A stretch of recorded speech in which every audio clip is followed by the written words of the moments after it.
All right, we're on. And try to find you guys here.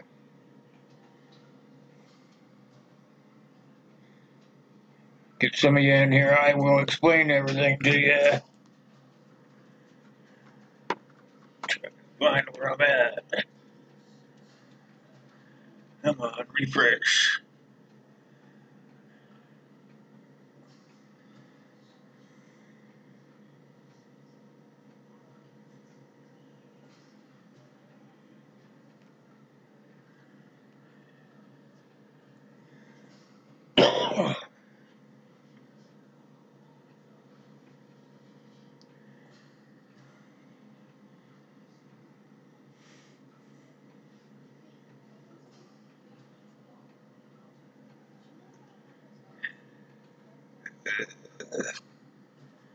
There you go.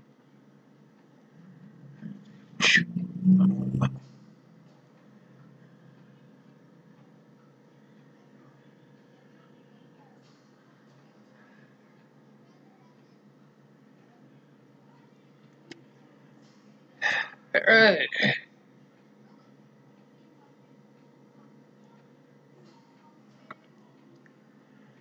Hey, how you doing, Uncle? Ryan Murphy, hey, good to see you, my friend. How are you? Get a few more people in here. I'll try to explain to you. I was going to put the timer on, but I somehow got it out of my system here. How you been, Ryan?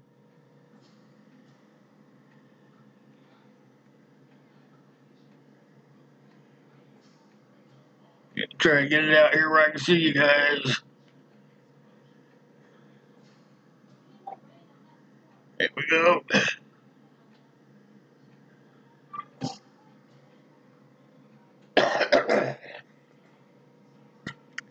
I'm gonna wait for some people to get in here before we start. I was gonna put the timer on and I went to hit it and somehow I deleted it on accident, so I will have to go put it back in.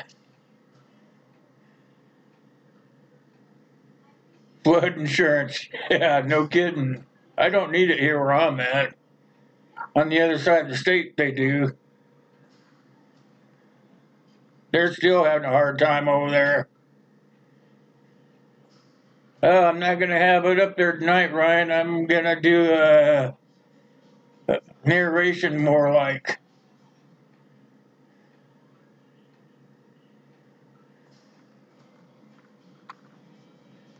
This is a topic. We're going to have a topic tonight, so I need to be able to concentrate.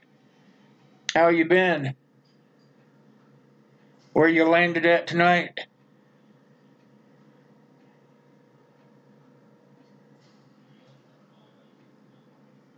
Yeah, I used to live in a floodplain, Uncle. We knew about when it was coming. We always had to go out and get what we needed to make sure we could get through.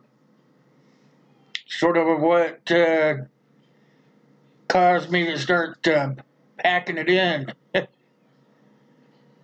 Because you never knew it. Always flooded in the fall and in the spring.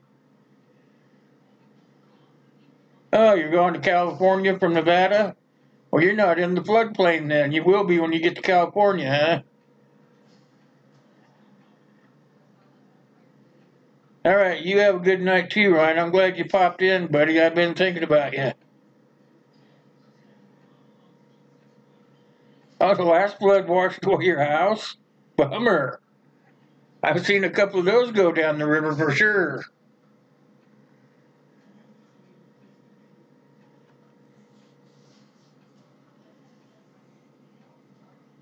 Tell the little woman I said hi, Ryan. Linda's house, how you doing? It's flooding all around you. Oh yeah, where you at? Missouri or Iowa?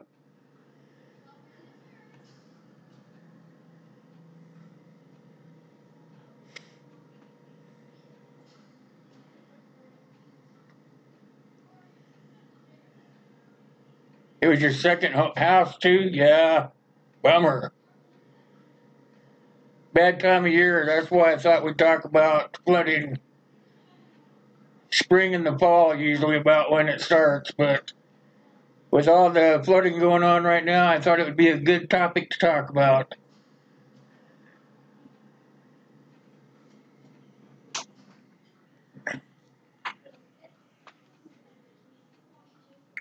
Oh, you're in Kansas? Oh, yeah, Missouri, on the Missouri-Nebraska border.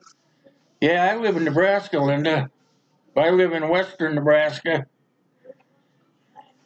Hey, let's talk about prepping. How are you? I got your book in the envelope. I'm going to put it out in the morning, okay?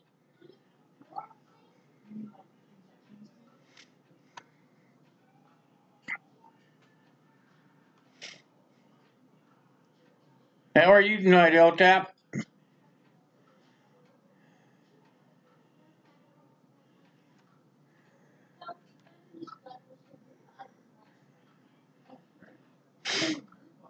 Yep, I've got in the envelope with your address on it. I just got to get it in the mail, Tyler.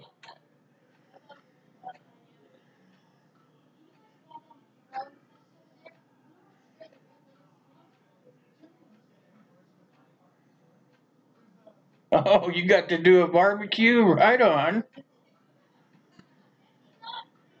Hello, neighbor. How are you? Yep.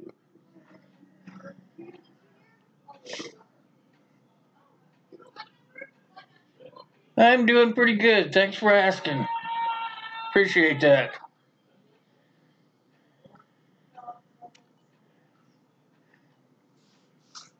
And try to let a few more people come in here because I was going to put my timer up and I went to hit the button and it was gone. It somehow was not in my list, in my menu. I was in here working on it today and I think I got rid of it on accident. But it will be back in there in time for Wednesday, trust me.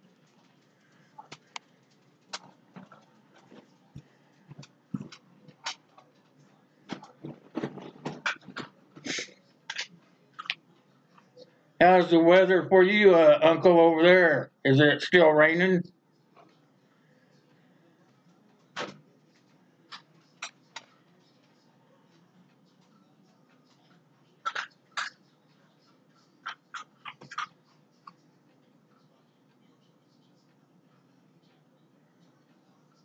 Oh, that's cool. You got lots of time. Take your time. They're not going anywhere, Tyler. It's starting to rain. Well, rain is better than fire, isn't it? I'm going to do floods tonight, and then next week I believe we'll do hurricanes. I'm just going to go right down through the list, try to help everybody out, give everybody enough information to take their own results away from it. Hey, Ralph Truckin', how you doing, my friend? Good to see you. How are you guys doing?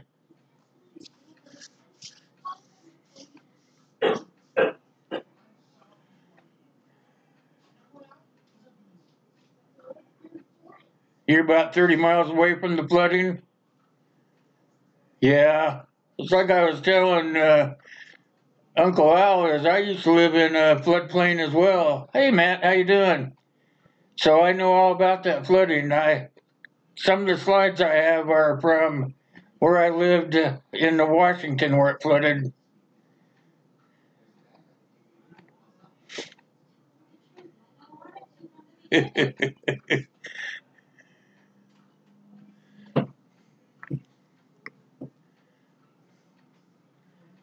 I have a 35 millimeter camera, so I shot a lot of pictures during the floods.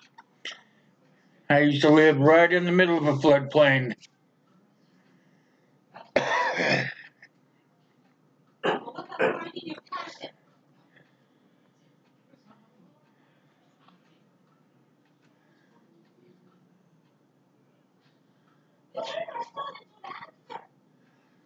Wait just a couple more minutes, you guys. We'll get going. Let some people drop in here.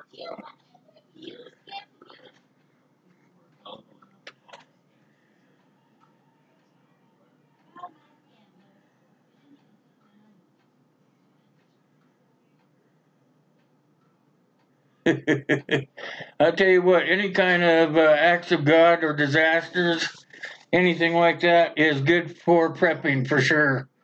And you know, no matter where you live at in the United States, there's always, wherever you live, there's always something that you have to watch out for by the way of acts of God, you know, whether it be tornadoes or hurricanes or floods or earthquakes, whatever. Somebody's got to watch out. That's why everyone should prep.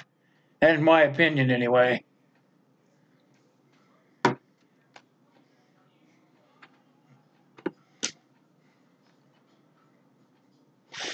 You know, even if you live farther inland here in the United States, they still have issues, you know, whether it be earthquakes or it's just too many to think about, you know, lightning storms. Lightning storms will hurt you too.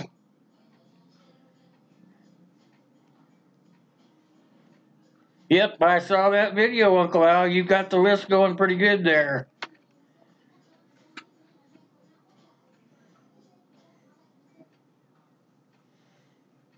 Oh, I'll bet. Yeah, no kidding, Matt. And that's the bad thing, you know, even with the hurricanes and stuff like that, it actually impacts a lot of people, you know, because the people that get hit are pushed inland and they have to kind of put pressure on other towns and cities and stuff, you know, just to help them survive. So it affects everyone.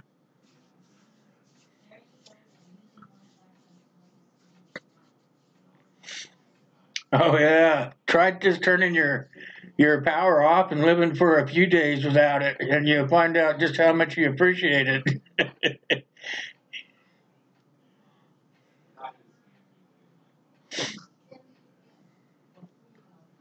Without power, stuff can go to heck in a handbasket pretty fast. Anyway, I got it written down here that I saw this on the news or I read it online. Is no, I saw it on one of the news channels. Is that eastern Nebraska got a convoy of hay yesterday so that those ranchers and farmers could feed their livestock. I thought that was pretty darn cool. Whole convoy of hay. That's pretty. That's the power of the people right there.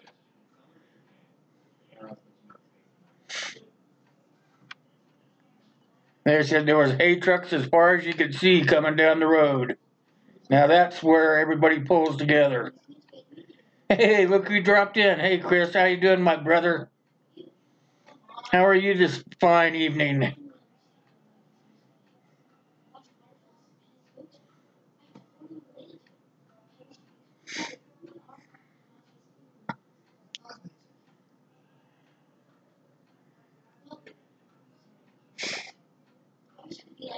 All right, we'll let some of those other people just be late, I guess.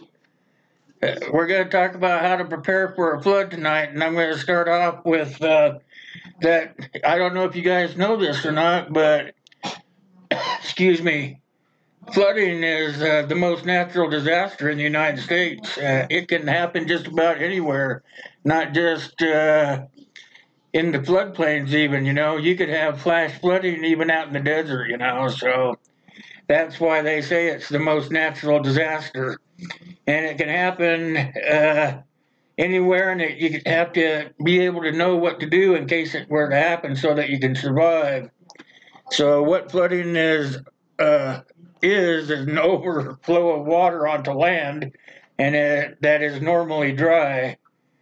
So, it may have just a few inches of water, it could be many feet of water. And the flooding season usually is around in the early spring and also later in the year between June and November. Now, while the Midwest is more at risk in the spring and during the heavy summer rains, ice jams also occur in the Northeast and the Northwest where everything starts melting off. And like I said, even the deserts and stuff, they are prone to flash floods because the heavy rains come down, hitting those hills and whatnot, and forcing the water down them into the desert areas and whatnot, which actually uh, floods them out. You would be really surprised how many states get flooded. I'm going to show you here in just a moment here.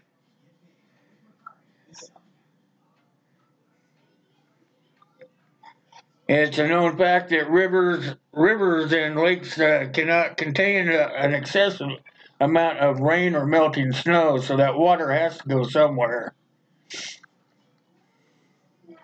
Yeah, you live in the desert. You should be able to get flash floods there, right, Uncle?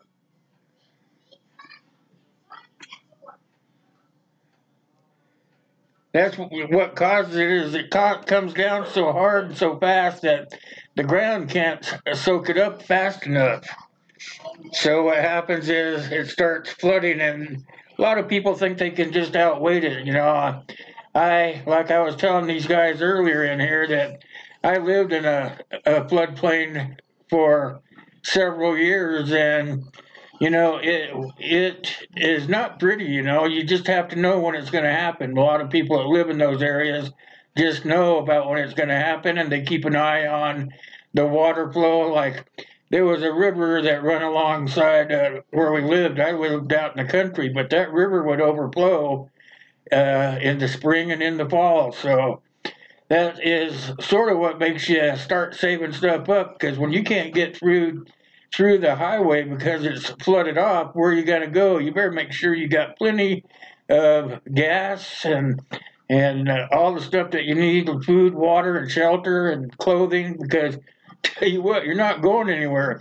The people down below us that lived real close to where the flooding was, they would get their canoe off of the side of their barn.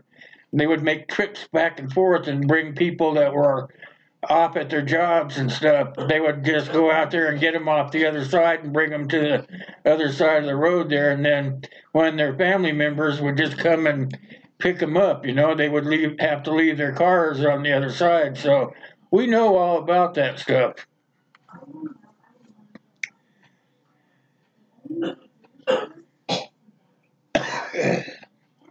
So strong winds from the tropical storms and the hurricanes, those will cause flooding as well.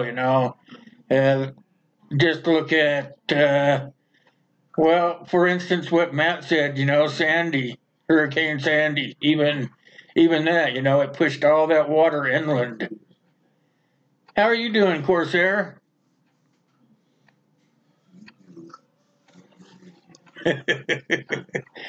Better get out from behind him there, Tyler. He's going to come back swinging.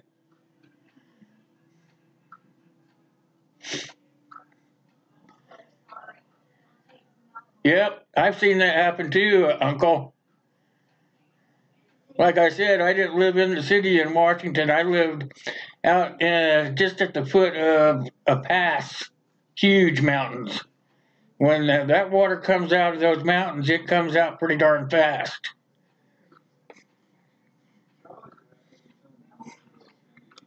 Well, we know that uh, the speed of the flooding can hinder things significantly also. So here, let me just show you real fast here. Whoops, sorry, I gotta get it up.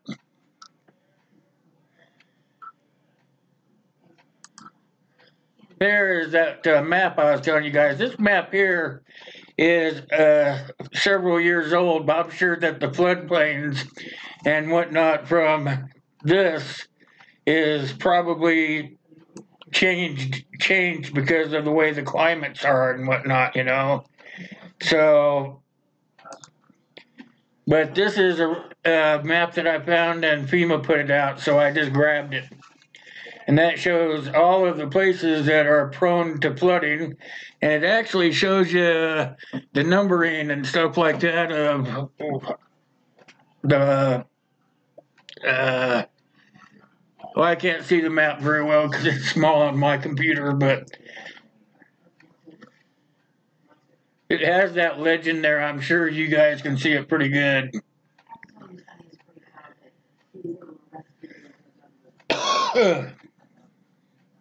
And then we got to talk about physical destruction caused by flooding, and that depends on the speed and the level of the water,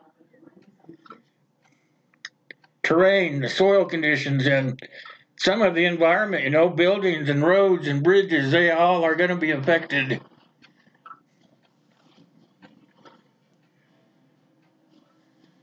It also can cause fatalities.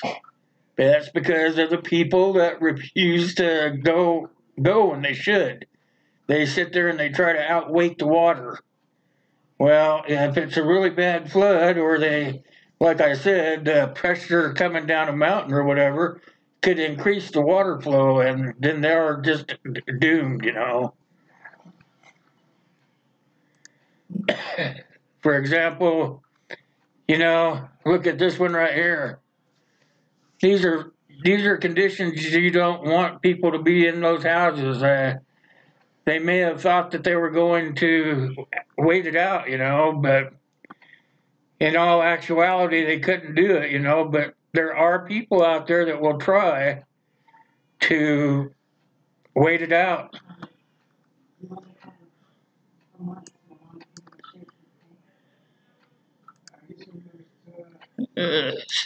Yep. Hey, Mo Mello, how are you doing, my brother? Good to see you.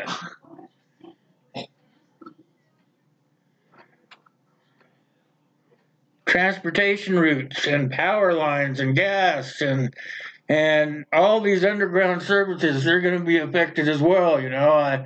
If you know the water's going across the road, you got to know that it's going under the road as well.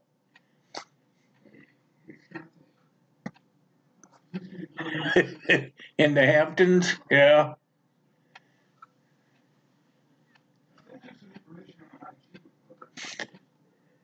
If I don't holler out your name at first, it's because I'm busy, but I'll get to it.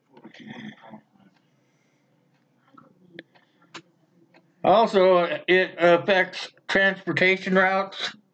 It can also affect commercial supplies getting in from the government or from FEMA, and support systems may be temporarily unavailable. So that's one of the reasons that most of the people that I associate with here on YouTube prepare for those sort of things. They store enough food and water to survive. They just can hunker down, and most people that live in the flood areas, they know to try to get to high ground. Or we did. I had a place already picked out where if it came up as high as our home, we could grab a logging road and get up on higher ground. So if you've never been in a flood, you probably really don't know how to imagine the damage it can do.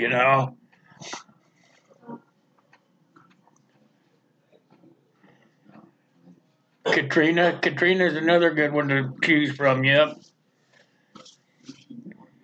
This next one I have here, this is what used to happen to us. People getting caught trying to get through the flood so they could get home. They're just being plain dumb. So here's what happens when you try to think that you can get through a flooded area. It's not a very good idea.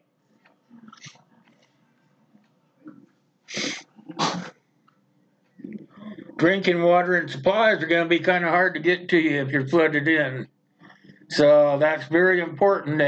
Those are the things that you're starting to supply your home with and put into stores, so that if something were to happen to you or the group or the place where you live, that you can just sort of kick back and just try to wait it out and keep your eyes on the situation that's arising to make sure that you and your family or your neighbors may not be affected. That's the main thing you got to really look out for. Is your landslides are another thing, and also mudslides. a lot of you know I used to live in Washington, and it was up by this town called Cedro Woolley where it rained so hard that it made the whole side of a mountain turn into mud, and it just slid down onto homes and into the highway and across the highway.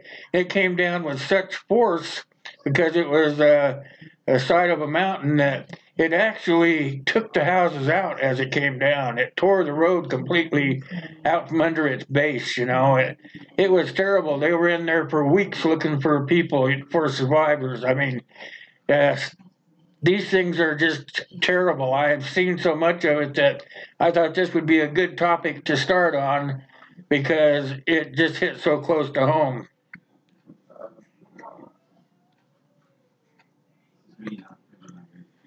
And even if it were to, you know, some of the floods get high enough where it just seeps into your house, you know, so you think you're safe, but actually you probably are safe, you know. But to think about it, when that water and stuff goes back down, it's going to cost thousands and thousands of dollars just to return your house back to original, you know.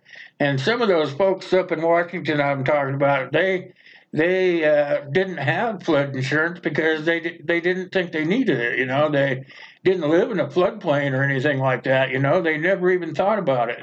But because that mountain came down and just mowed, I mean, I think it was like 20 miles of highway and homes that it took out. You know, that they didn't think about it. So the insurance companies were really giving them a hard time about paying up. You know, they didn't think that they had to pay to repair those homes.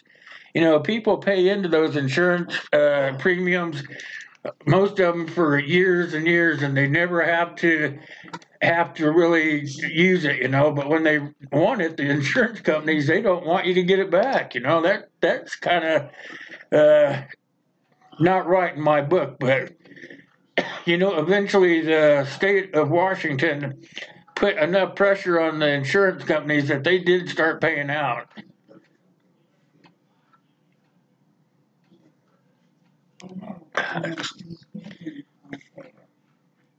Okay, here's what I was telling you about when I'm talking about it undermining roads and pipelines and gas lines and stuff like that.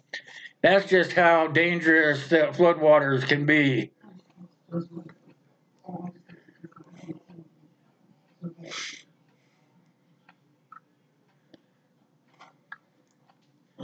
As flood-related injuries and deaths are often the result of individuals trapped in the floodwaters, and the best way to stay safe is to leave that area until you can come back and avoid the floodwaters. And I'm telling you, it's not that easy. They make it sound easy, but it's not.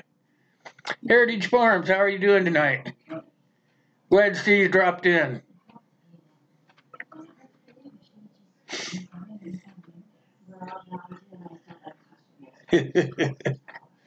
That's right, you guys network. You guys know what to do. So the best thing to do is to evacuate. Even if the state or the county doesn't tell you to come in and move out, you have probably lived where the flooding is long enough to know that, hey, I can get out of here now or I could get stuck in here. That's the way I look at it. I mean, that's how we were. I mean, I lived a couple of miles past where the flooding was, and thought that we were safe, but we weren't. We actually had a river that was behind us, and that river backed up as a result, and it seeped up into the development that I lived in. I was living on high ground there, thank God, but the houses down behind me that were down the hill, a lot of those filled up with water, and they were like, some of those houses were raised up in the air like 4 to 6 feet, but the water still got up into their homes. Now, that is truly destruction.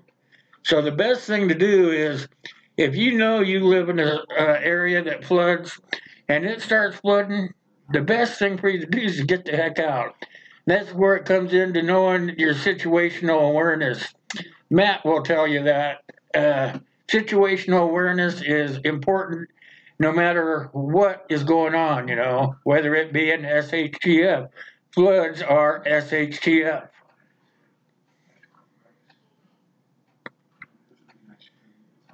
Any questions or comments? If you have any questions, please put them in caps so I can see them. Try to keep up with the chat as much as I can while I'm talking.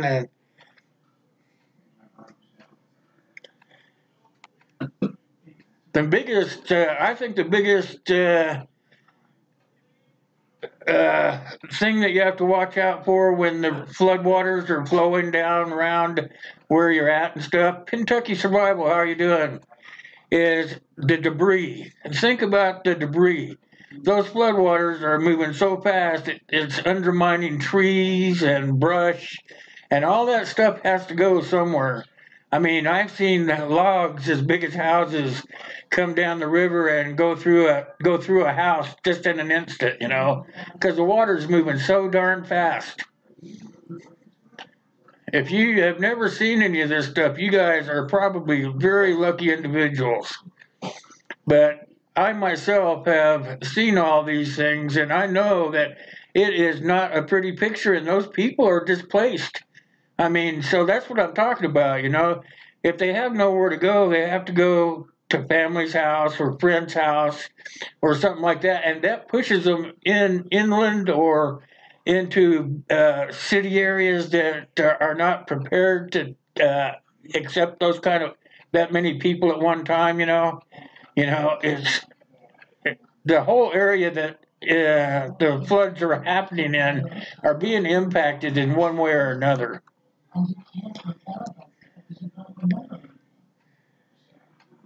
They're telling you that if you purchase flood insurance, it provides financial protection for you. But what if you don't live in a floodplain? You know, what if you think that you're safe?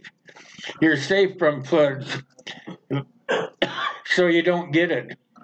And you pay all those premiums in, but you know, it's like the horrendous thing I'm telling you, that how the side of a mountain sliding in because of rain. You know, that is basically a flood. It's a flood of mud. And they call them mudslides, you know. Kentucky Survival, how are you doing this evening, my friend? Good to see you. So it may just be a good idea, no matter what, to try to pick up some. Some insurance companies won't even sell you flood insurance. I have talked to a few people that have said they can't even get flood insurance if they don't live there in a floodplain.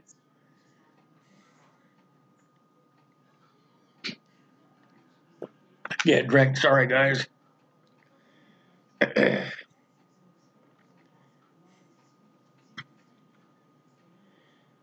And I don't know about where you guys live, but where we lived, they had alerts go off telling you to watch for flash floods or to watch for the waters to rise. It's like the county I lived in, they had an 800 number where you could call and say, hey, the water's coming up faster than what you guys said it was gonna, you know. I think that your predictions are a little bit off base or whatever. So there'll be a lot of 800 numbers that you could call or report things to the sheriff or the whatever, you know, find the right source to go to and tell them, hey, you know, I don't care what you said, that water's coming now, you know. I've seen that happen. I lived, I don't know if you guys remember several years back, I think it was in the 80s, or I'm not really sure, maybe the late 70s or early 80s, they had that big flood up in Minot, North Dakota. And that made national news, you know, but I used to live in Minot when I was in high school for a couple of years because my dad traveled around the country.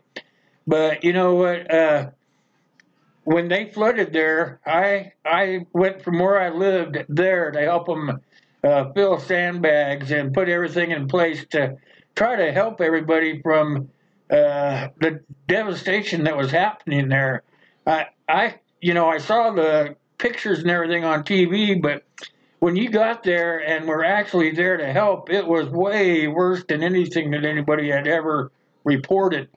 So there were people hanging on to telephone poles for their dear life, or standing on their roof waiting for helicopters to come and get them. I mean, flood is nothing to really shake your fingers at, you guys.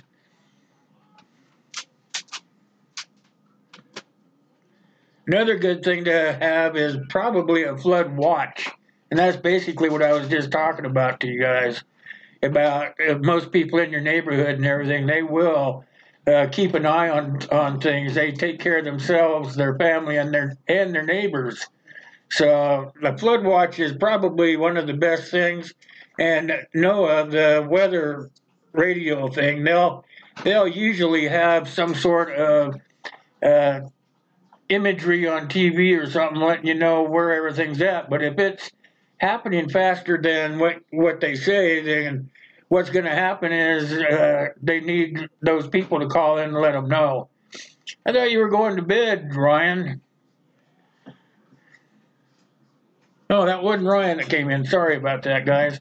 Hey, Gray Man, how you doing? Good to see you. A boat, yeah. A lot of people have boats where there's floods, for sure.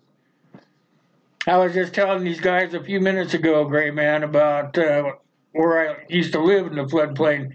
The guy lived real close to where the water came across the road and boxed everybody in where they couldn't get in or out. And he would get his canoe out off the side of his barn, and he would go over to the other side of the road, picking up people and bringing them back and forth, sort of like a trolley service, so that they could get home to their loved ones.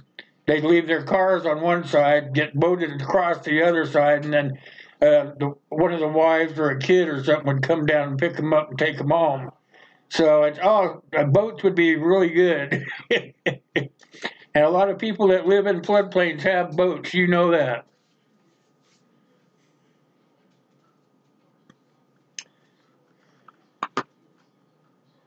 Let's see. That one we did. Let's go to this one here. This would be a bummer right here, you guys. Now, you got to know that when they get the water going down, they're going to probably have tens of thousands of water damage. These are the kind of people that know where they live. When I saw this picture, I assumed that this is probably on the banks of a river or something, and these people probably were keeping a pretty close eye on that river.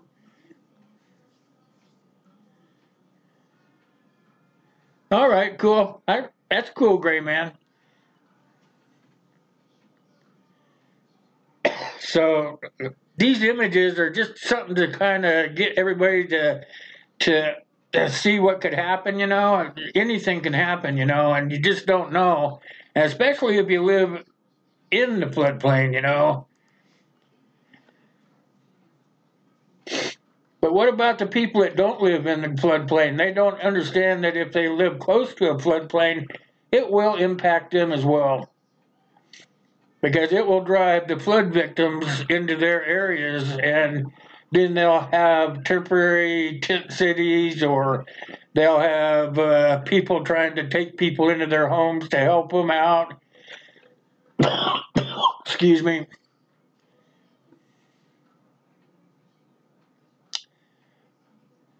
Yep, exactly, Matt. You guys are listening to Matt, then you'll know that things like this happen. Everything backs up. It's not just water. It's everything. It's usually the sewers, the drain sewers, uh, everything. My chat popped out, guys. I'll be right back.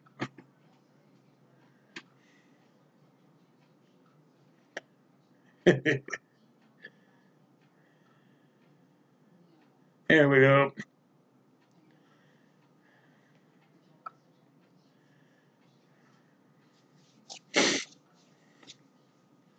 So, if everyone was going to get flooded out, what would be the first thing that you guys would do? I mean, if you lived on a floodplain it doesn't even have to be a floodplain. Like I was saying earlier, you could live out in the desert and still get flooded by flash flooding. Or, a dam could break. That would cause flooding. If somebody lived near a dam and something were to happen, say an SHTF event, somebody blew up the dam just so that they could flood out the valley, what would you guys do?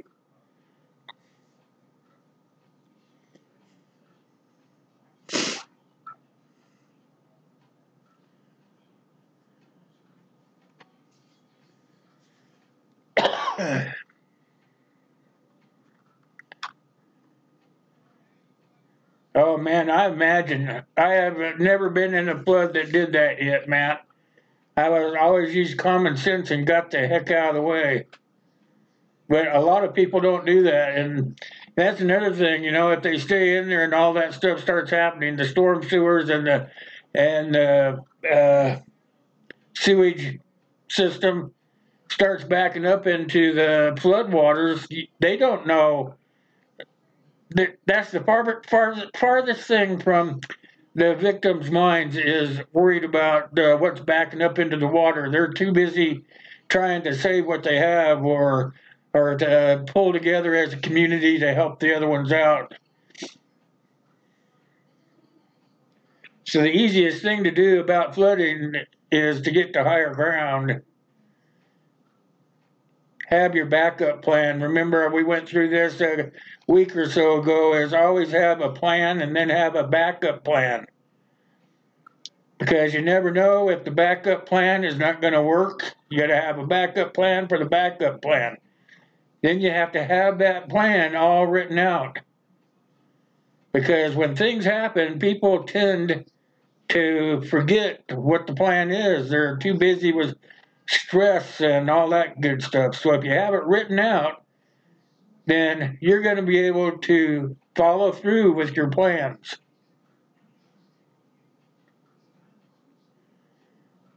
Yep, exactly, Uncle Al, exactly. It's not going to be a pretty picture, but you know,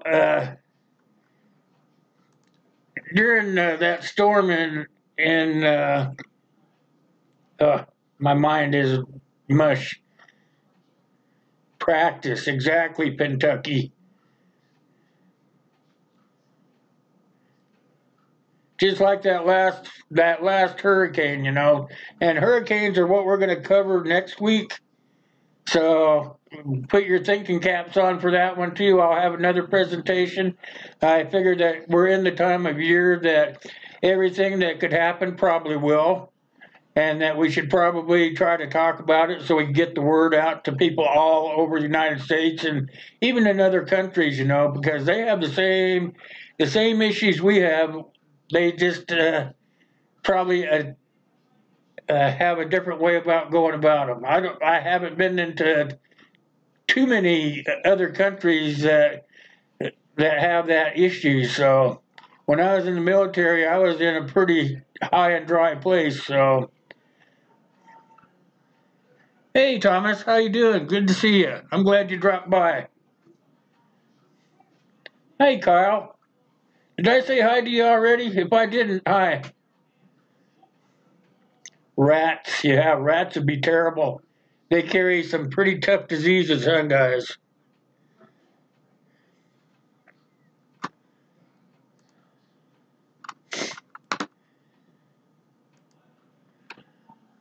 So it's really hard, you could go to www.water.weather.gov /AHPS /RFC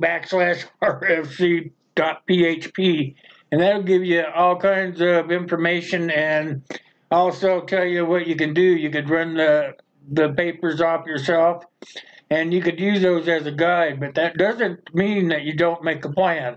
You still have to write down your plan. Just use whatever you get off the internet as sort of a guideline to make your plan. And it's like the Matt and Uncle say, no matter what, practice it. Even if you don't have a flood, you can pretend like there's a flood. make sure that your children know how to take care of themselves, you know, in case you were to be separated from them. It's always a good idea to always practice, practice, practice, no matter what kind of situation you're in.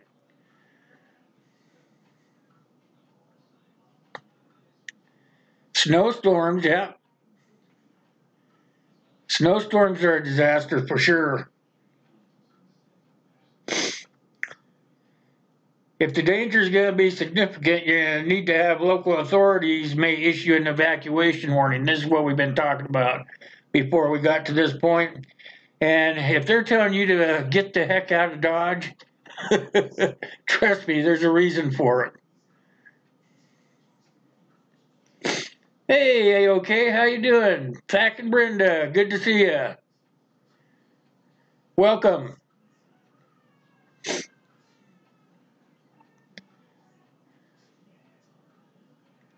So you want to leave the area. Evacuation orders may vary from state to state and from community to community, and may range from voluntary to mandatory. So if they are telling you to that it'd be a good idea to leave, it'd probably be just a suggestive. But if the water's going to come up and it's going to be life-threatening, they're going to tell you to get out no matter what. Yes, they were A-OK. Is it Fact and Brenda or just Fact? So A-OK, I guess, huh? I was just telling these guys that yesterday here in Nebraska, they had a whole convoy of trucks take a bunch of hay and stuff to the farmers where their cattle are marooned out on islands and stuff, and they can't get back. They had a big convoy go take up a bunch of hay and stuff so that the animals would have a chance at surviving. And I thought that was just super. I mean, for the state, the farmers of America pulling together, or excuse me, the farmers of Nebraska pulling together and making sure that they're taking care of their fellow farmers. That is just amazing in my book.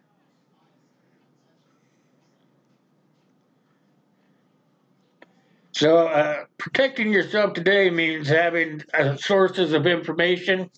And I got a lot of my information from the Weather Service and from FEMA. And I'm not a big FEMA endorser, so I'm just going to run across that one real fast, okay? They do have some good information out there, but I'm not a fan of FEMA, so we'll just leave it at that. So make sure that you are developing your emergency communication plan and absolutely know what you're going to be doing if it ever hits you. And like I said, you don't really have to, excuse me, I have to get a drink. You don't really have to have a flood to practice it. I mean, you could just say, get up, we're being flooded, and then everybody start using a plan. You know, make sure that you have a plan, then you have a backup plan, because in these situations, you don't know, your backup plan may not be available either.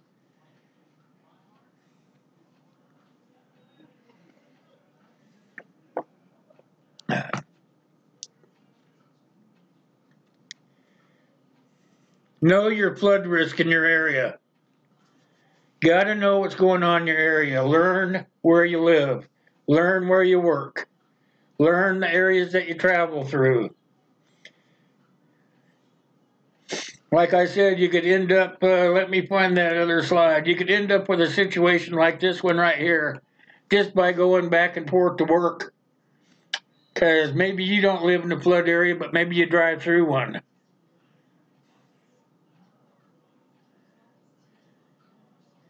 Thanks for coming in, Matt. Appreciate it. Appreciate the help. So if you guys are going to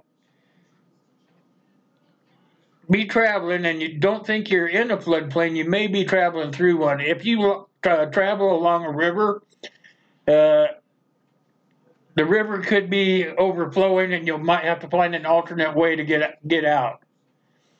Know your way, several ways to get back to where you belong. Now there is a website that you can go to find out or how you can put a plan together for flooding. It is www.floodSmart.gov/pages/flooding.road or flooding.flood.risks. Hope you guys brought your pens. /defining flood risks.jsp. I always have a piece of paper and a pen whenever I'm on a live stream, just for the purpose of people giving out information. Also, learn how to stay informed. You know, make sure you're getting timely information. You know, I know there's a lot of people in the YouTube land that won't watch the news or anything like that, but make sure if you're in a situation where there's going to be flooding or flash flooding, anything like that, make sure that you keep up to date on it. I mean, I'm pretty sure the weather reports guys are not going to be lying to you about where the water is and when it's coming up. And although they're not perfect people, that's what they have those 800 numbers for, is so that you guys can call in and say, hey, you just reported that there's going to be flooding at this time. Well, guess what? It's already here, you know. All right, Corsair, thanks for coming by, my friend. I appreciate it.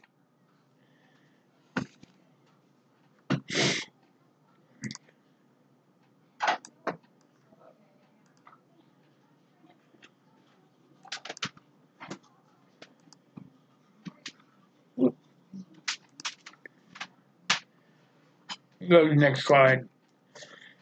Okay, next is know your outlets, such as electronics and bug box, big box stores or online. That's where you should probably be going to get your supplies and stuff so you can get them cheap enough.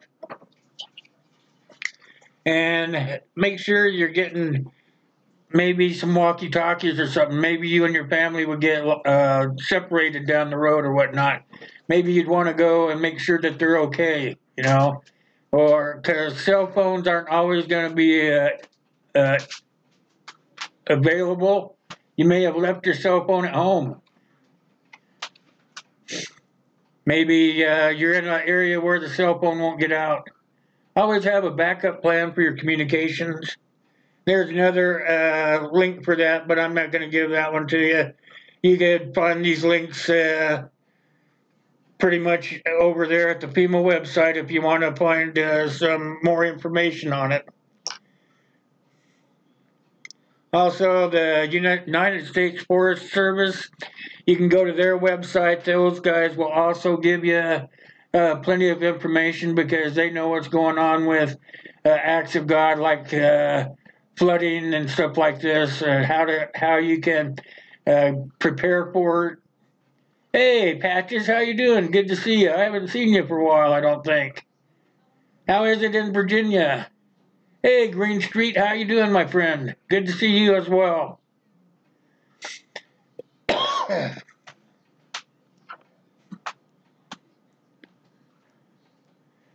Practice, we covered practice. Also, another important part is to know first aid. Remember I went through that a video a couple of days ago, last week maybe, about your trauma bag? Make sure you know how to use everything. Make sure you have a decent first aid kit. If you have a first aid kit, if you don't have one, get one. And don't get one of the $7 ones, get a good one. Because when something like this happens, you really don't want a $7 first aid kit. I've started putting the trauma bag together. It's not that hard.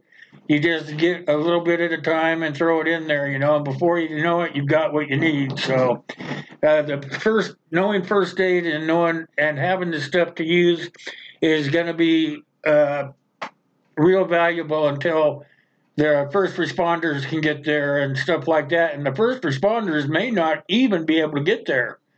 They may be able to be dropped in or something like that, but sometimes they can't even be dropped in. So that's when you have to rely on helping each other out. So if you know first aid or CPR or something like that, very important, So make sure that you have a decent first aid kit and that you have at least beginning to start a trauma bag, because floods are very debilitating.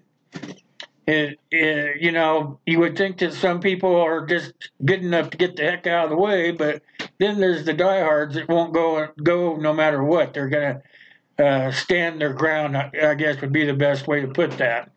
And the ones that stand their ground, those are the ones that are going to need the most help. They might end up in body bags. You just never know.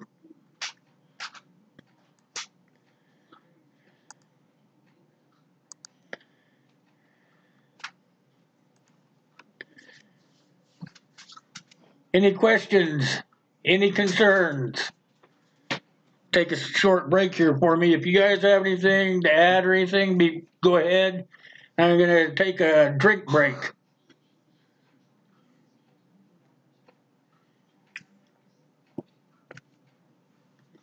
My throat's a little bit dry. I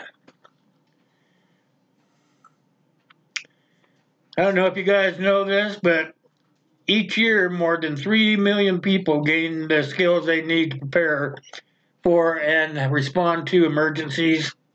And they can get that training through the American Red Cross. They give classes. Actually, I got my cards through a fire department. Because I lived in a floodplain, I lived in a small town plus floodplain, that the fire department would give classes to the residents to make sure that people could be taken care of when the floods came through.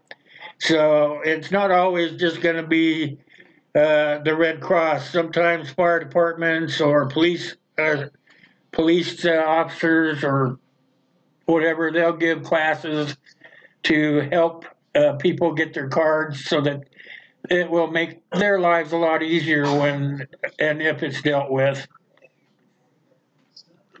You were in Katrina patches? Yeah. Well, you know all about this stuff then. Oh, yeah. People will stand their ground. I don't get why they want to do that. All that stuff is totally replaceable. Yet they will not go anywhere. I don't get it.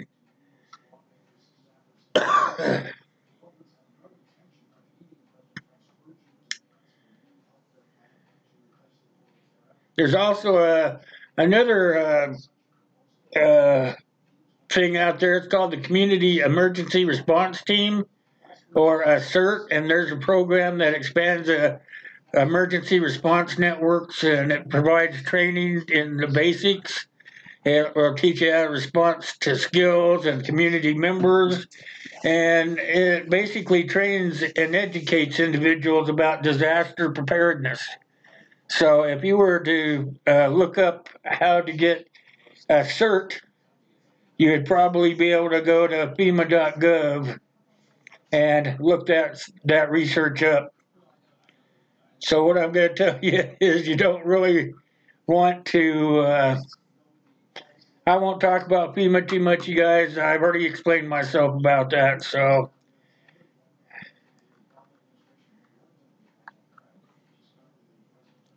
let's see. I got a slide here I want to show you guys that I skipped. So give me a minute here.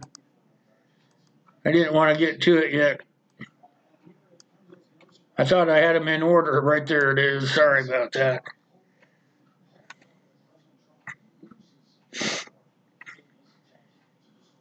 They are very devastating. They're also debilitating.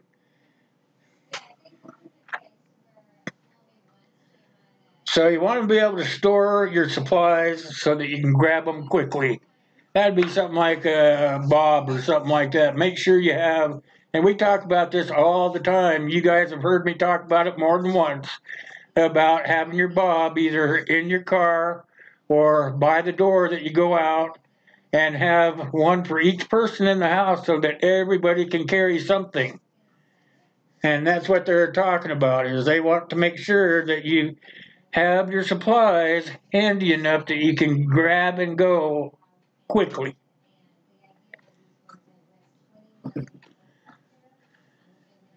Oh, you have the fire department gives it to your place? Yep. Yeah, a lot of fire departments will do that, especially the smaller town ones. Is they, like I live in a very small town. It's smaller than the town I live in now. But the fire department actually did a lot in the community to make sure that they were getting what they needed out of people for the emergencies that came through. Like I said, I lived in a valley really close to a huge mountain. The mountain's like 9,000 foot tall. So when all that snow melt came down off of the ski resort, there was a lot of snow coming down that river, melted snow, and it with it brought all kinds of debris.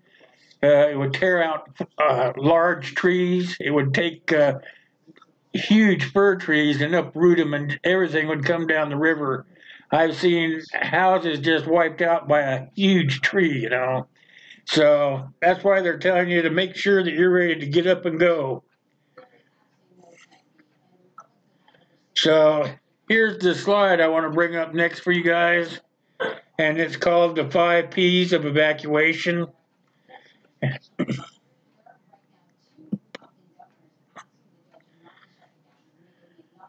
The first one is talking about people and safety, if possible, your pets or any other animals and livestock. You want to make sure you're taking care of those. You want to make sure you're taking care of your prescriptions.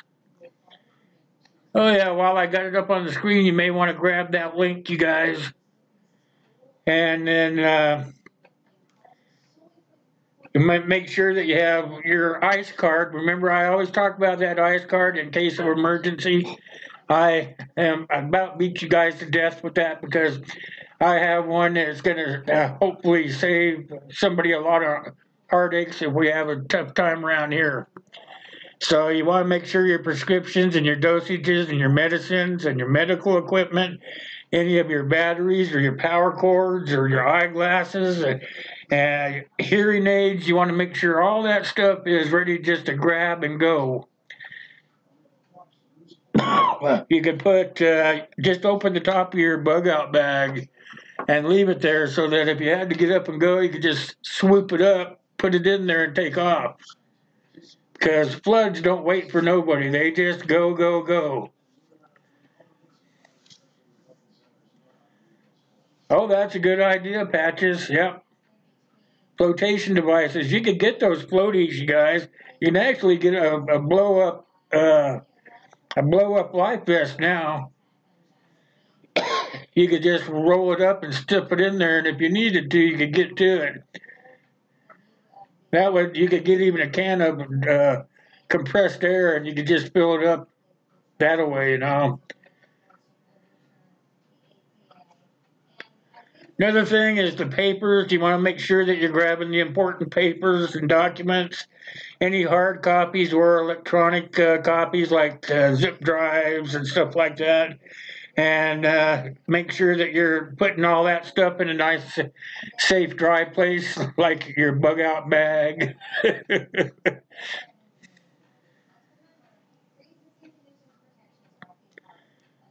So that's all good stuff. You want to make sure you got your personal need stuff, you know. You want to make sure that you have such things as extra clothes, and you want to make sure you got food. You want to make sure you got water.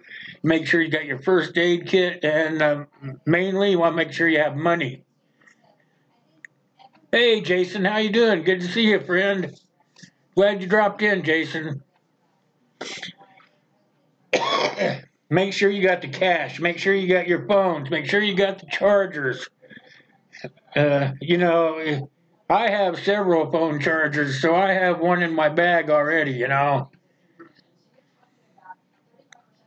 But make sure you get them. It wouldn't even hurt to get a $25 charger thing, you know, a solar charger, because the power will probably be out, and you won't be able to just plug in and go. You'll have to uh, have some way of charging your devices. So Amazon sells those solar chargers pretty cheap. I saw some as cheap as $15, but I have a $25 one, and they do.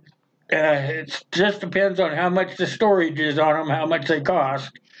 But look into it. If you don't have one, really consider getting one. They have several solar chargers out there. It would depend on what you want. I am looking at one now that folds up. You guys have seen them. They fold up. When you unroll them, they have like 4 or 5 solar panels on them, and one end opens up where you can plug in different stuff, you know. And those are the kinds of things that you could just have rolled up and put in your bag. And if you had to take off and walk, you could always just pin it on the outside of your bag and let it charge while you're hiking, you know, or hiking in or hiking out. And that way you've always got the power that you need to supply that stuff. Then you've got your priceless items, which include pictures, irreplaceable mementos, and other stuff.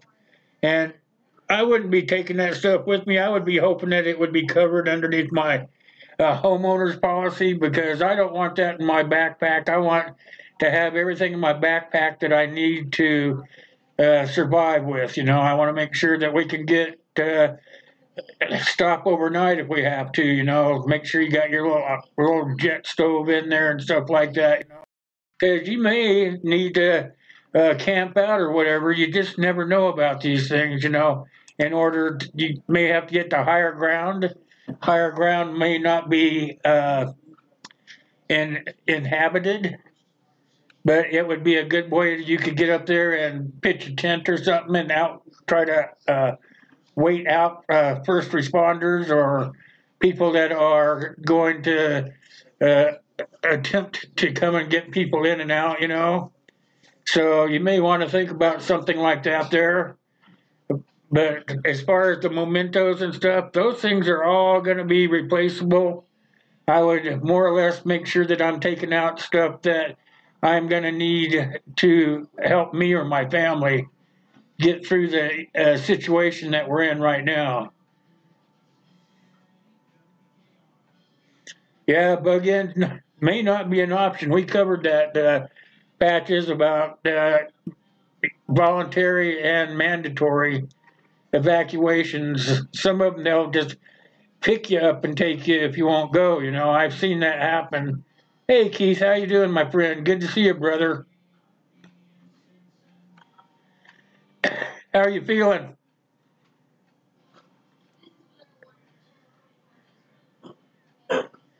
You have to buy flood insurance, Thomas. The thing is, not all insurance companies will even sell you flood insurance if they don't think you need it. Some states won't allow them to. But it can flood just about anywhere at any time. You know, like we were saying, a flash flood comes. You know, if the ground is not porous enough and it's a flash flood, say you're in the desert or something, and the ground won't accept the water, it's got to go somewhere. It's going to start building up. It's not going to go into the ground.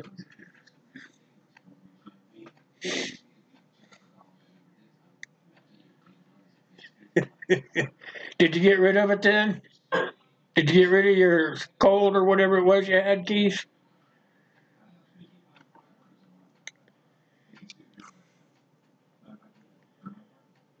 So some of the important documents that you're absolutely going to have to take with you are going to be such things like your homeowner's insurance, your renter's insurance policy, or also just prepare to update your list of home stuff from maybe every 6 months or whatever. You could videotape it, on your phone. You could walk around your house and take a video of everything that you have. And that would be a good way to document what you have and what you've lost. And go through each room, go room to room. Don't just do like your living room or your kitchen. Make sure you do every one of your rooms so that you're not missing anything. So that when the insurance company goes in and looks at your place, you know that they're not going to try to screw you too bad because, hey, you didn't show us everything you had. I think you're trying to pad the bill, or you know how insurance companies can be. They're not in business to give back. They're in business to take. Make sure you have all your medical insurance cards with you. Make sure that you have all the warranties for your durable medical equipment and stuff like that. Make sure that you have your emergency first aid kit. That it's called an emergency financial first aid kit, or an EFAC.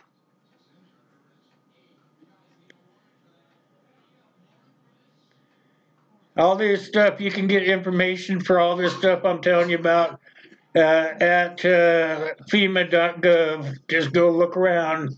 It's what I had to do to get the information for you guys here tonight. So I'm buffering. I tell you what, it's not on my end. It is on YouTube's end.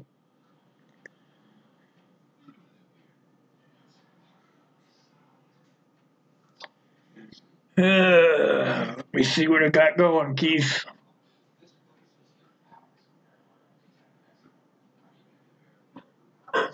Oh, we're still on the 5. We're frozen. Oh my goodness.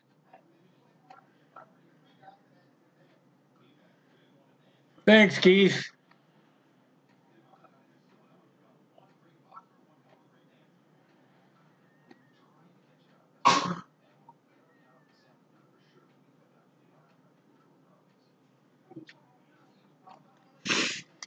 Let's see what we got going.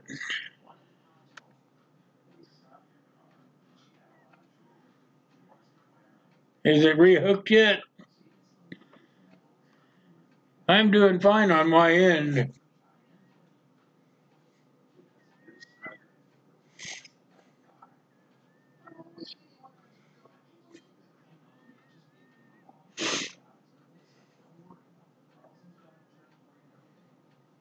We're almost to the end here. I'd really like to finish it up.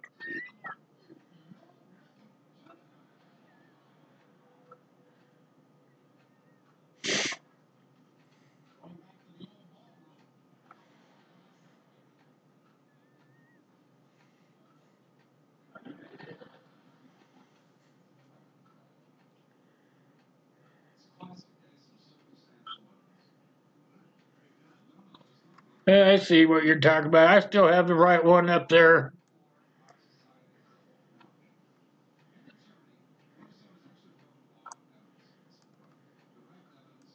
I needed a break anyway.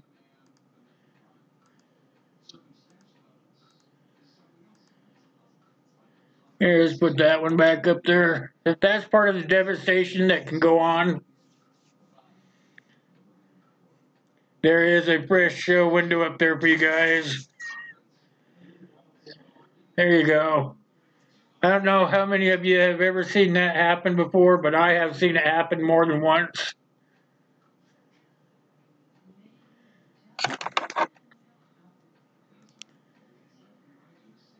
Terrible stuff there, guys.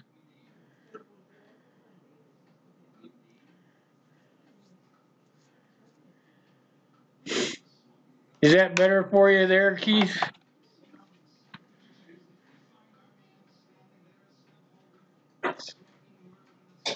Some of the things that you can do to help you. Hey, Deadhead, how you doing? Is you could elevate your heating system or your furnace. You could elevate your hot water heater, your electrical panel, make sure it's higher on the wall. You could install check valves in all your sewer lines, so that say you're going to flood, you can turn your sewer off coming into your house so that your house won't be backed up with feces and stuff like that.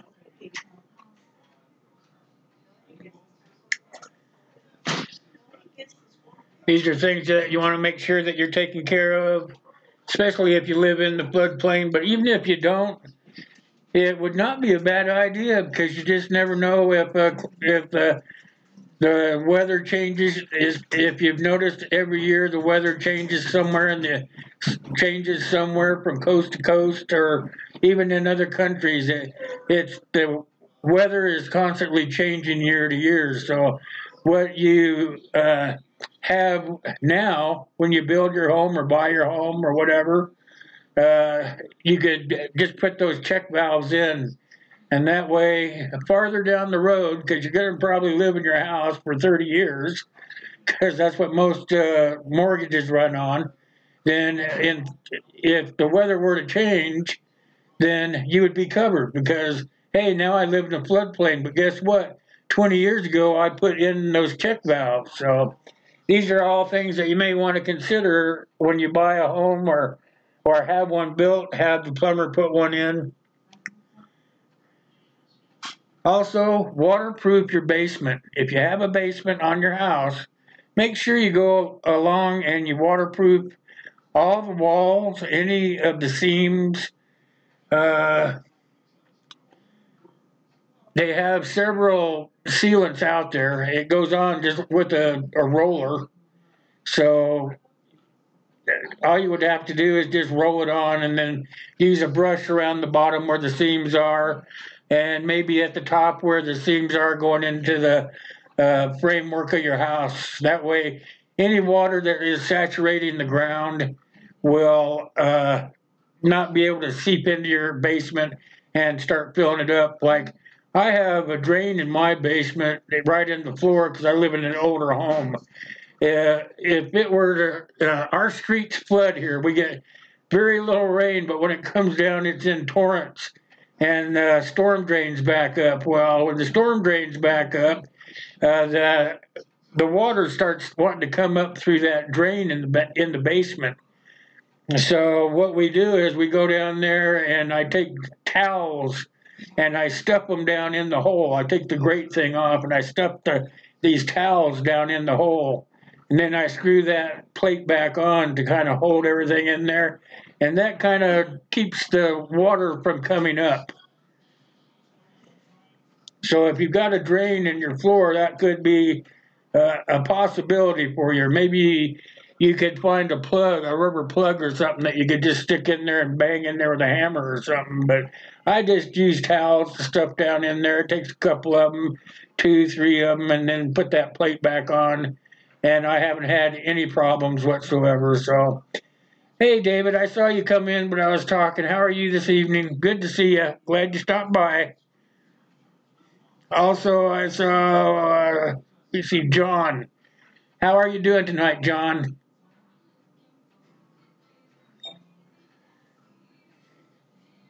And near the foundation, yep. Do it if you're building your house, you could do it when the house is being built. When I lived in the Northwest, and when I first moved there, I was doing a lot of construction work. And it was foundation work, actually, and so we would put the drains in around the foundation. But while we had all that dirt excavated out of the hole, we would go ahead and waterproof the outside of the foundation. And then when the house was put up and all that stuff, we would seal the inside, just around the seams and stuff, not the walls, because that would be the homeowner's responsibility. Hey, Randy, how you doing? Good to see you. So you want to make sure that you're sealing everything up as best you can. You know, you may not need it for 5 years, 10 years, 20 years, but perhaps it will change drastically enough that it would allow you to say, hey, I watched this guy on YouTube once, and I'm just going to do this and save you some time. So those are just some of the things. Also, you could put in a sump pump in your basement. One of my houses I lived in had a hole for a sump pump.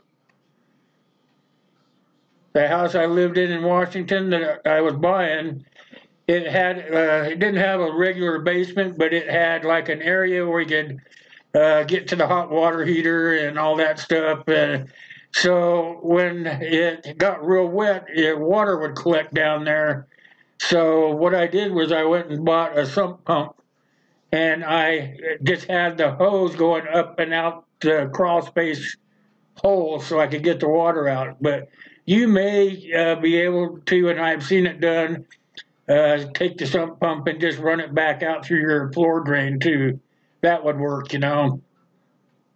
You could still get it out through the floor drain and still stuff your rags in there.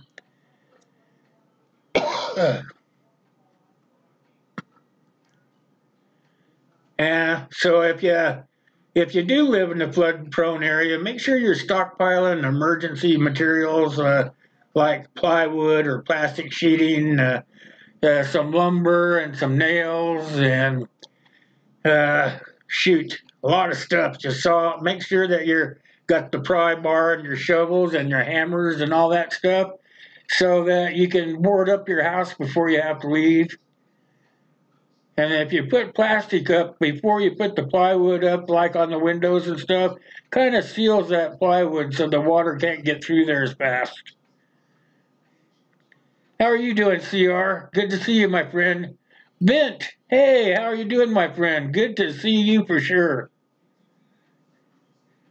Glad you came.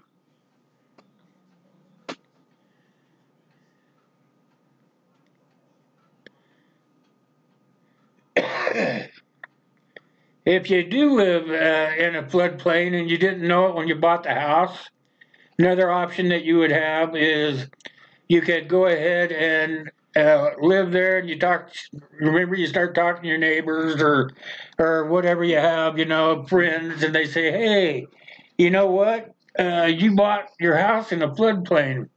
So you start talking to everybody, you know, and you decide, well, what do I want to do to try to save my home?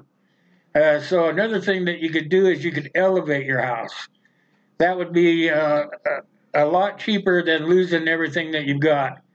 When, like I told you, I lived in this floodplain where I lived on the hill, and everybody behind me and down the hill got flooded. Most of those folks there, they would go ahead and elevate their houses. They would raise them up 6 feet and then put the house on top of that. And because they had been flooded so many times that the insurance company pretty much made them do it. They told them that they weren't going to cover them anymore if they weren't willing to do something to protect their homes. So a lot of them just went ahead and had people come in and elevate their houses up in the air about 6 feet. So that would be one way of protecting yourself. But at the same time, I'm telling you, just because you're lifting it up 6 feet doesn't mean that you have to stay there. You still want to try to get the heck out of Dodge. Because if you're having to move your house up in the air 6 feet, that's some pretty serious water, you guys.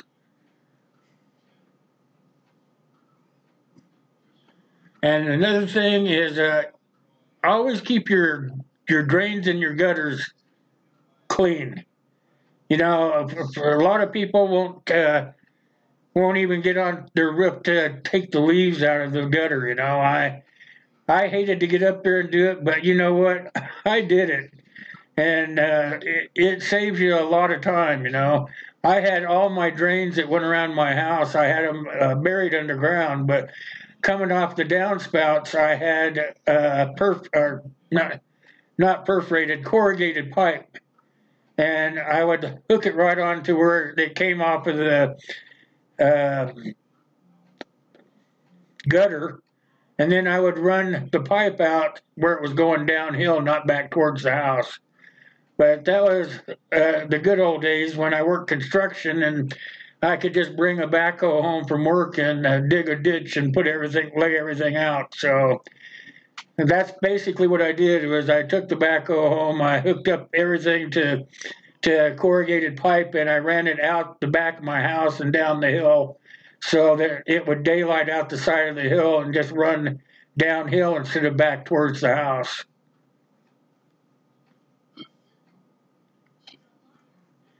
And then you want to also, another thing you want to do is you want to discuss what you've done to prepare with your children and with your friends and with your neighbors. Most of all, your neighbors. So we had talked about this a little while ago about a block watch. Excuse me, I think I'm going to sneeze. Maybe not. If I sneeze, I already tell you, excuse me. So you want to make sure that you're collabing with colleagues, your friends, your neighbors, your family, and you want to talk about what you're doing to prepare with others so that you can help them through the ordeal as well. Teach them how to make their own plans and their own preparation plans. You know, we went through this a while back.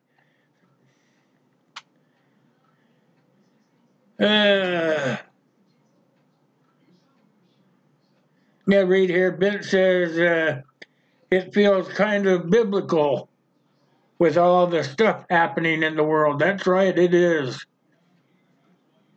That's why this kind of what I brought this up for a bit, because it all kind of hits close to home right now. So yeah, you're right. It's always it just seems like it's going the way it's supposed to go. You know. Excuse me, guys. Still getting over my cold. Yeah, pretty much right there. Fire and ice. But yeah, you're right. It's biblical for sure.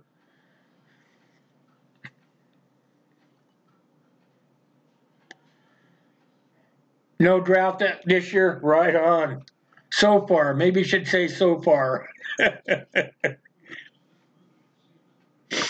So make sure you're going through all that, talking about disasters and helping others and prepare them to make their own homes safer. You know, tell them what they could do to help make their homes safer. You know, you're doing all this stuff to your house, and the neighbors are looking at you like, "What in the heck are you doing there?" You know, and you can just start talking to them and saying, "Well, you know, here's what the deal is. You know, I paid a ton of money for my house, and I don't want to lose everything I have. So these are the steps I'm taking to try to protect it, you know." And the more you talk to your neighbors and stuff like that, and to your friends and stuff, they start, you know, they may not come around right away, but the stuff that you're telling them is going to sit in there and it's going to just kind of tumble around in their head, you know, and eventually they'll figure it out, you know. Yeah, so far.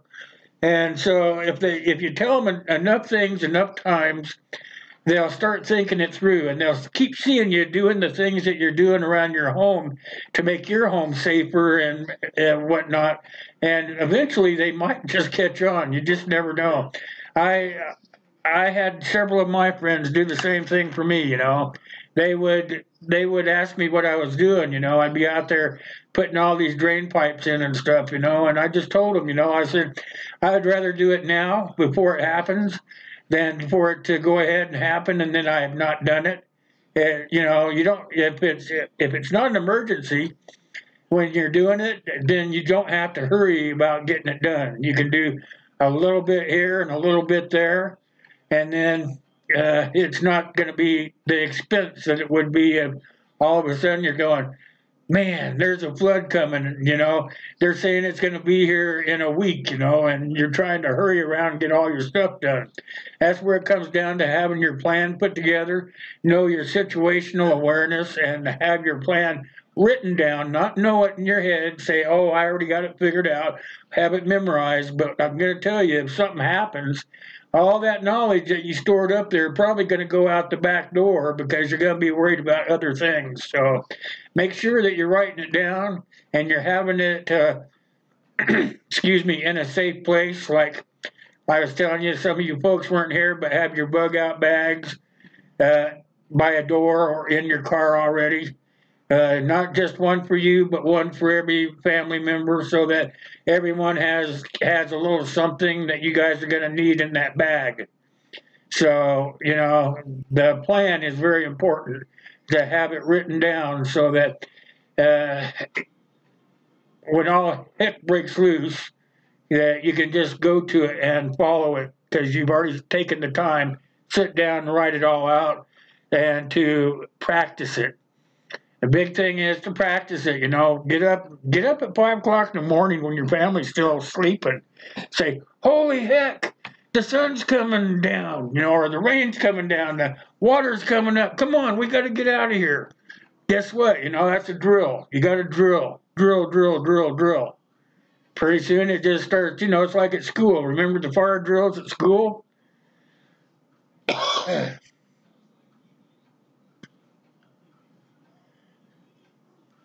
So flood-related injuries and deaths are often the result of individuals being trapped in the floodwaters. We already know all about that. So they may direct you to evacuate to a low-lying area or likely path of the rising waters, and to avoid being trapped by rapid changes in the water levels. So they're going to tell you about how to evacuate, you know. If you see floodwaters on roads and walkways and bridges and on the ground, don't attempt to cross them. The depth of the water is not for sure. You know, you may have walked down that path or driven across that road many times, but in a flood, they could change. You know, they could get washed out, and the ground underneath of them could be saturated. You could try to walk across there, and you'd be swept away because there's no footing there for you. 7 Wonders, how the heck are you? Good to see you. Yeah, the notification got screwed up, 7. I messed up and didn't get it out. I don't know how in the heck I let that happen, but I apologize. I apologized at the beginning. I apologize now. So the water is not always obvious, and so you want to make sure that moving. This is how we did it. I'll tell you, this is how we did it. And I was taught this by a guy that was a tow truck driver. And he said that if you're driving across a road that has water on it, if that water comes halfway up on your tires, that is just enough water for if the water is moving fast enough to sweep your car away. So if the water's halfway up on your wheels, you should not be in that water. That's the best way I can put that for you guys. Besides that, floodwaters can contain rocks and mud and a lot of debris. It can contain contaminants like oil or gasoline. It can even have sewage in it. You know, it's just going to be real nasty. So you want to be extra cautious, and especially at night. You know, you could be walking. Say you're. I know the local kids in the neighborhood, the teenagers and stuff. They would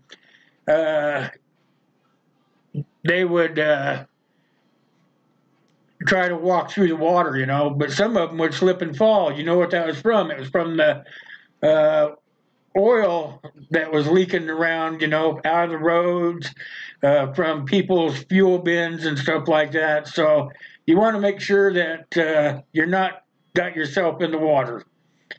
Okay, Uncle, thanks. I don't have much time left here, but I want to finish up.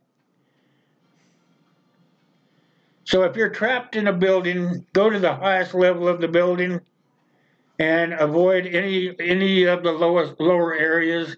But if the water comes through there, then you'll be on the second level and hopefully safe. And if you're in a vehicle, floodwater is blocking the evacuation route, you want to make sure that you can turn around safely and go around or go to higher ground with your car. And then if you're outdoors, you want to move to higher ground, period. And if you stayed in the area or where you're going to, or if you're going to return to your area, listen to the official public information on the radio or the TV. Make sure an expert is telling you what you've got, where you can go and when.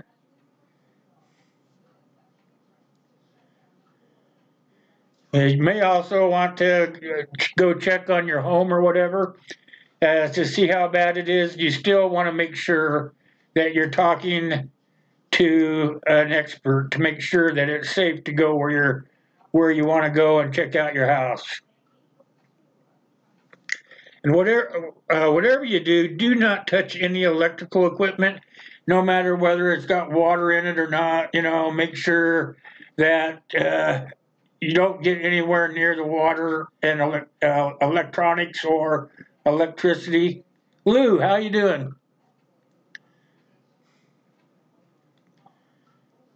Use flashlights and not lanterns or torches, and don't use any matches either because of the possibility of having flammable liquids in the air or possibly in the water.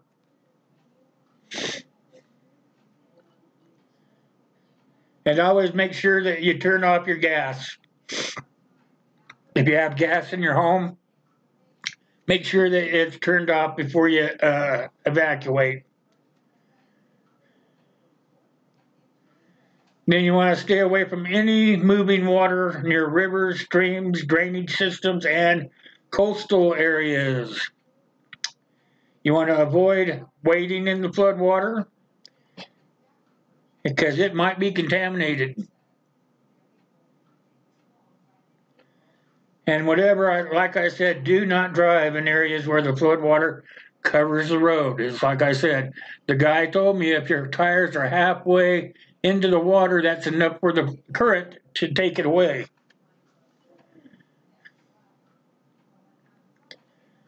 And then just stay away from the damaged areas unless the police or the fire departments or the first responders can tell you it's okay to go back.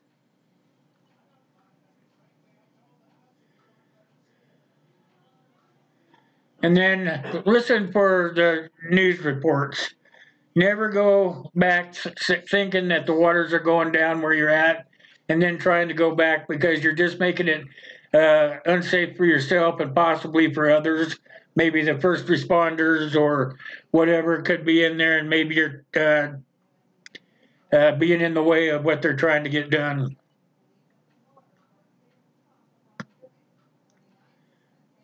Most important thing you want to do is make sure that you're taking care of the loved ones. Make sure that you're looking for signs of depression of your kids or your wife or even any of your other family members that may be related to the flood water and stuff. And you try to keep them as positive as possible.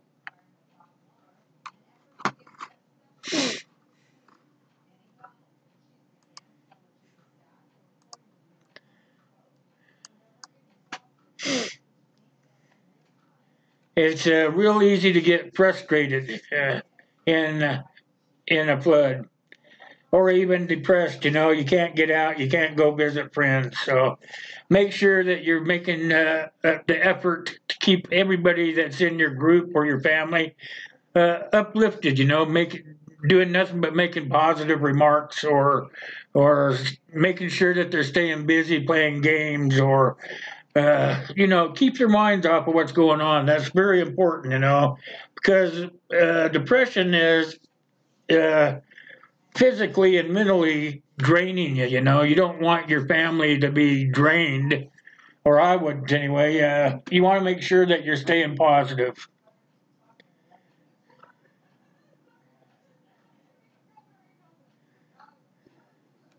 So if you guys want any more information on any of this stuff, you can go to the Red Cross, and it's redcross.org, and you can go through their content stuff. FEMA has a whole library on this stuff. And I know it's all boring stuff, but sometimes you may be able to pick something out of it. And make sure that you're making a plan. I mean, not just saying I have a plan, physically writing it down. Maybe if you're like me, you could, if I write something down, I'm more apt to remember it.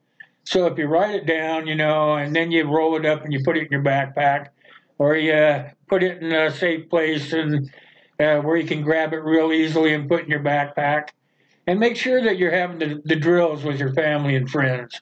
Make sure you're doing the drills that you need to do, and make sure that you're getting the plan put together, and help your other neighbors and friends along the way. I don't realize it was already 9 o'clock, you guys, but I just now got to the very end of it, so I'll take some questions if anybody has any. Questions or comments, either one, does not matter to me. You guys have been super. I've been watching the chat the whole time I've been talking, so.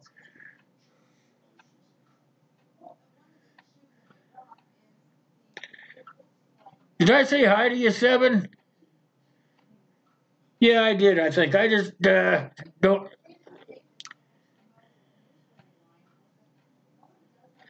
I do want to let you guys know that we're going to be doing disasters probably for our next couple of weeks. Tonight was floods. I believe next week I'm going to do hurricanes. And then the next week we're going to do fires. And the next week we'll do another disaster. Whatever. If you guys have anything you'd like to cover, be sure to let me know by email or a personal message. I'd be glad to put something together for you. And we'll try to help as many people as we can to make their own personal plan. I mean, plans are not bad. How do you think companies are successful? They have a game plan. So why can't you have a game plan too, You don't have a plan, you don't have a chance to survive. In my feelings, anyway. I've lived in several floodplains, and I know they are totally devastating.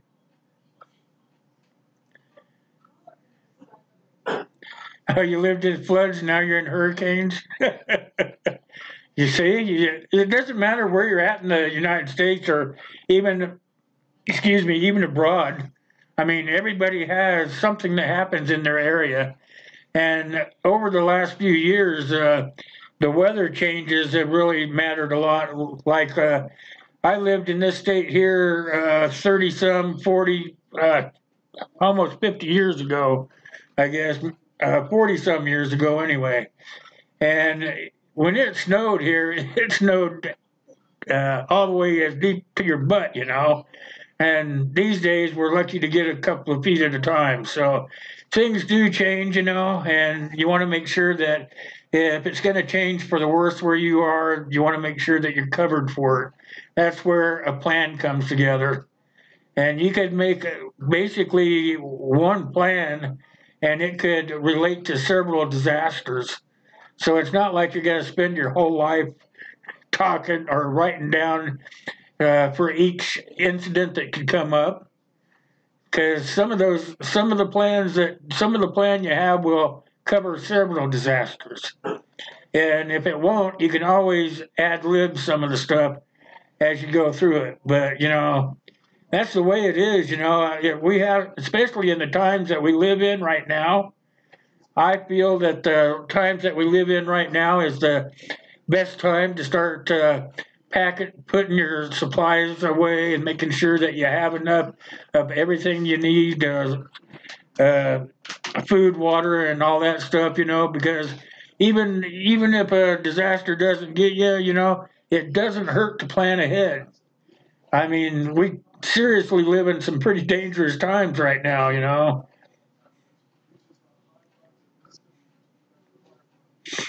Yep, that's right, Ben. Safe is only going to get you in trouble. That's right.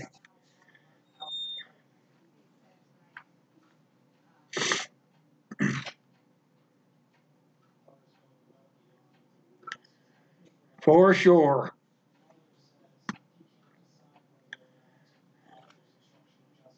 And I apologize again, you guys, for not having that notification out. I really thought I was going to have it out in time, and I came over to put it out, and my timer had gone bye-bye. So, again, I apologize for not being able to let everybody know in a more timely fashion. Tomorrow I'll be doing story time. I don't know if you guys have been keeping up with that, but if you haven't, you can go back in my playlist and catch up. It's about the United States surviving a nuclear war and putting itself back together. It was getting pretty good, actually. The storyline was kind of dull in the beginning, but it's actually starting to pick up now. And I'll be doing that tomorrow. And then Wednesday we have the coffee time with Will, and we'll be doing the networking thing to get the names for the Saturday night drawing. So kind of going to be kind of busy the rest of the week.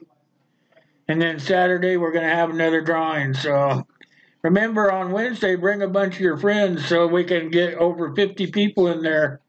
We can have more than one drawing. We have multiple drawings on over 50 people. Story time, yeah. Lou?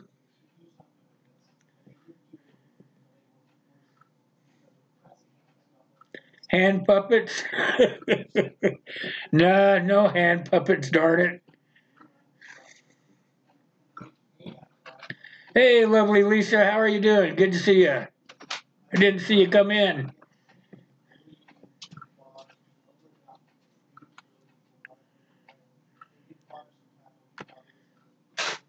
I do want to thank everybody for coming in tonight. It was very interesting. I hope everybody got something out of what I presented to you.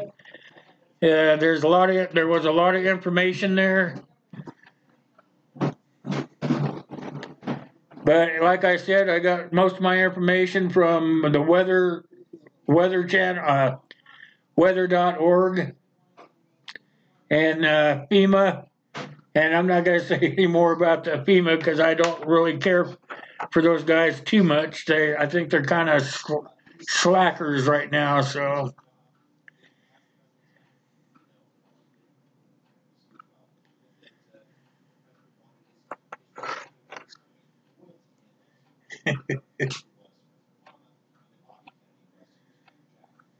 Oh man, you're in a war zone if something happens, huh?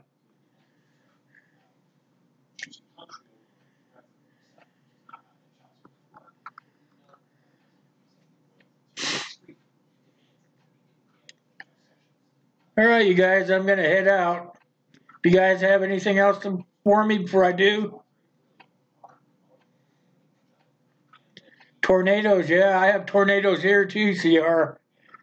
They tell me I live in Tornado Isle.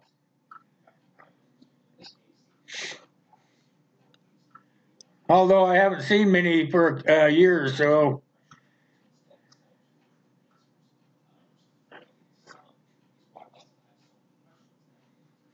Yeah, Atlanta's in a bad place for if something happens, for sure.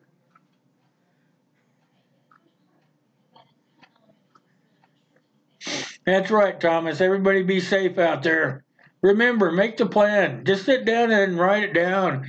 Heck, we have electronic devices now. You can sit there and put one together on your tablet or your phone, even. Put it together on your laptop or your desktop, whatever. You don't have to sit down and physically write it out. There's all sorts of ways to get it done. Make sure that you make the plan. If you don't make the plan, you can't survive. Because I don't care what people say, if you got it in your head, you don't. Something happens, you're going to forget. You're going to forget something. So, all right, that's it for us, guys. Thanks for coming. I'll see you out there on the tube. And remember, make the plan. I'll see you on Wednesday. Night, guys.